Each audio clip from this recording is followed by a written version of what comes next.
राधे राधे प्यारे भक्तों।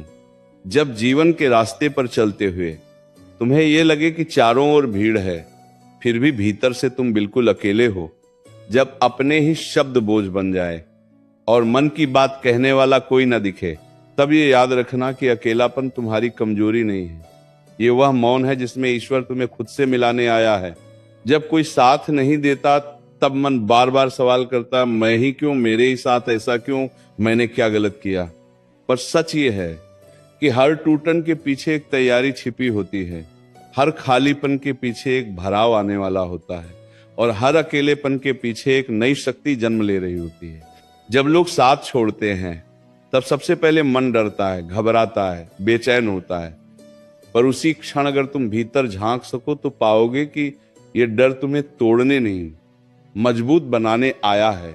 जिन कंधों पर तुम भरोसा करके खड़े थे, अगर वे हट गए तो इसका अर्थ ये नहीं कि तुम गिर जाओगे। इसका अर्थ ये है कि अब तुम्हें अपने पैरों पर खड़ा होना है, अपने विश्वास पर खड़ा होना है, अपने ईश्वर पर भरोसा करना है। याद रखो, जो भी तुम्हारे जीवन से गया है वह तुम्हें कमजोर करने नहीं, तुम्हें वह सिखाने गया जो भीड़ में रहकर तुम कभी नहीं सीख पाते। जब कोई साथ नहीं देता तब मन में यह ख्याल आता है कि शायद मेरी कोई कीमत नहीं, शायद मैं किसी के लायक नहीं। लेकिन यह सबसे बड़ा भ्रम है। मूल्य भीड़ से नहीं मिलता, मूल्य चरित्र से मिलता है, मूल्य सहारे से नहीं मिलता, मूल्य साहस से मिलता है। जो अकेले चलना सीख लेता है वही सच में मंजिल तक पहुंचता है, क्योंकि भीड़ अक्सर रास्ता भटका देती है पर एकांत रास्ता दिखाता है। ईश्वर कहता है, मैंने तुम्हें अकेला इसलिए नहीं किया कि तुम टूट जाओ, मैंने तुम्हें अकेला इसलिए किया है ताकि तुम खुद को पहचान सको। जब तक लोग आसपास रहते हैं तुम उनकी राय में जीते हो, उनकी अपेक्षाओं में जीते हो, उनकी शर्तों में जीते हो। पर जब सब दूर चले जाते हैं तब पहली बार तुम्हें अपनी आवाज सुनाई देती है, तब पहली बार तुम्हें पता चलता है कि तुम क्या चाहते हो, क्या नहीं चाहते और किस रास्ते पर तुम्हें आगे बढ़ना है।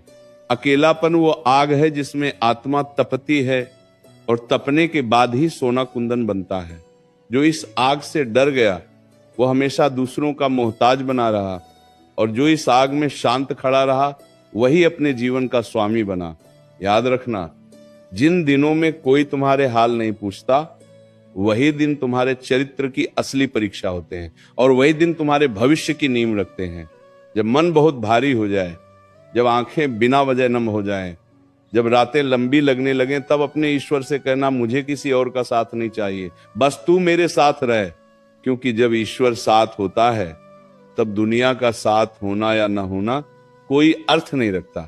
जिसने ईश्वर का हाथ थाम लिया उसे सहारे की जरूरत नहीं पड़ती, उसे भरोसे की जरूरत नहीं पड़ती, उसे भीड़ की जरूरत नहीं पड़ती।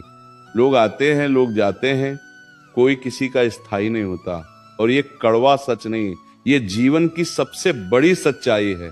जो इसे समय रहते समझ गया वही दुख से बच गया, और जो इसे समझने में देर कर गया वह उम्मीदों के बोझ तले दबता चला गया।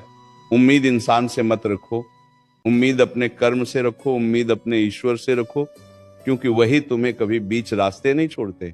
जब कोई साथ नहीं देता तब अपने आप से ये वादा करो कि मैं खुद का साथ नहीं छोड़ूंगा।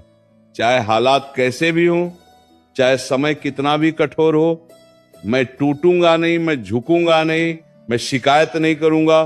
क्योंकि शिकायत कमजोर की भाषा होती है और मौन मजबूत का आभूषण होता है। जो चुपचाप सह लेता है वही चुपचाप बहुत आगे निकल जाता है।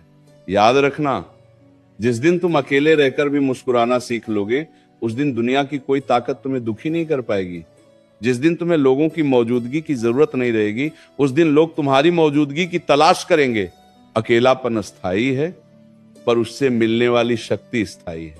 ये मत सोचो कि कोई साथ नहीं देता इसलिए तुम कमजोर हो, ये सोचो कि कोई साथ नहीं देता इसलिए अब ईश्वर तुम्हें खुद चलना सिखा रहा है। जब बच्चा चलना सीखता है तो माँ उसका हाथ छोड़ती है ताकि वो गिरकर उठना सीखे, और वही गिरना, वही उठना उसे जीवन भर चलना सिखा देता है। आज अगर तुम अकेले हो तो इसे दंड मत समझो, इसे प्रसाद समझो। ये वह समय है जब ईश्वर तुम्हारे भीतर वह ताकत डाल रहा है जो आगे चलकर तुम्हें अडिग बना देगी। ये वह समय है जब तुम्हारा धैर्य, तुम्हारा संयम, तुम्हारा विश्वास परखा जा रहा है।